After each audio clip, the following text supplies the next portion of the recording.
The Virgin Voyages Eat and Drink Festival? Yes!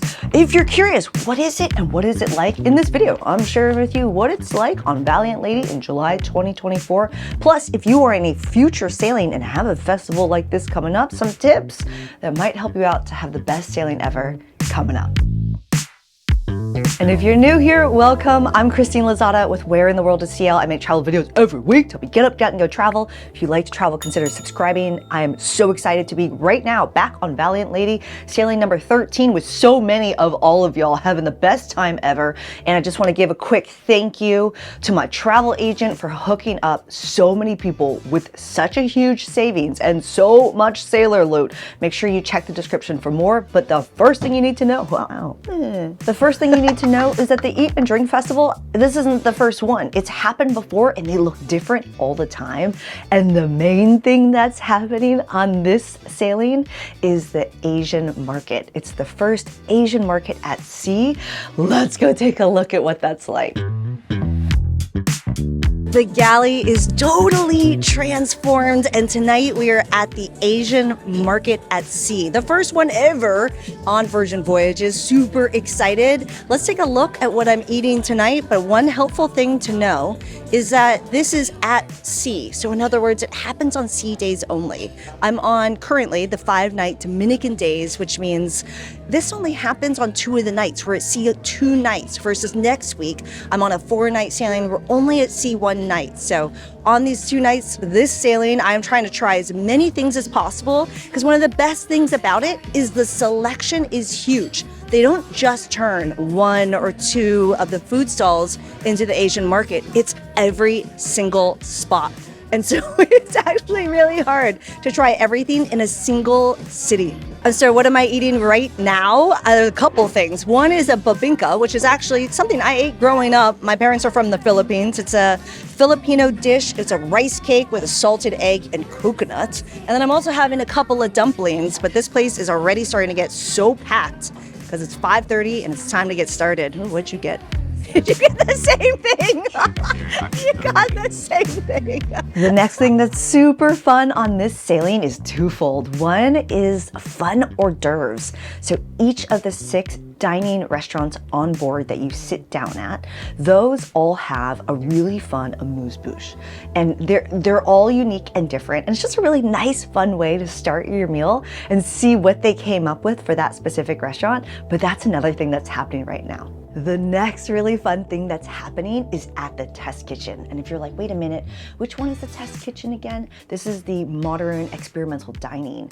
But this is a fun one because they have a new menu that they're doing. Yes! Oh, I was so excited for this one, but I bet you're looking at this and thinking, wait a minute, we've seen that before. And that's because I learned something about the test kitchen menu during the Eat and Drink Festival, which is only some of the sailings will have the special menu. We've had this one before. It's delicious. But helpful tip is that make sure you find out if you are on one of these special sailings that you know exactly which days they are serving that special menu because we came on this day. Ooh, and there's one more fun thing that they brought back, but if you're getting some value out of this video, cheers that like button, consider subscribing. Ooh, wait, and helpful tip about Test Kitchen and all of the restaurants. People are always so stressed out about making sure that they can get to their entertainment and other things and how long will dinner take. Here's a helpful tip. You gotta tell your waiter or waitress how much time you have for dinner. Hey, we would love it if you got us out by XYZ time. And they will do their absolute best to make sure they are coursing things and getting you out on time. This tip and so many more of the best of my content is in the Insider Guide. You might want to check that out. It's in the description and it's got all the things you really need to know on board. There's also a hook on my door over here because there's a helpful secret tip about that as well. But if you're not familiar with the 7 Seas Sippers, it's a really fun treasure hunt on board and you can get 7 cocktails or mocktails at the different bars, and then you get like a little stamp on each one after you complete it. Obviously, you got to pay for your cocktails. It's not free and included.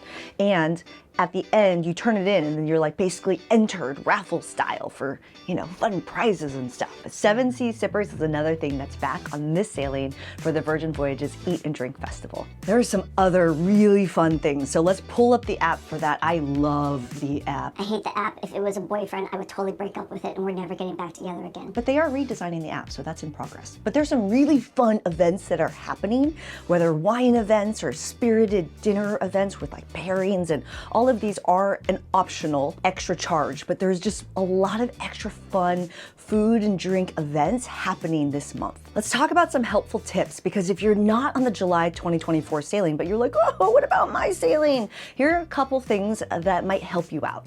The first one is there's always fun festival-like or themed things happening around like holidays. So an obvious one would be during the holidays, Christmas, New Year's, there's really fun decor, special shows.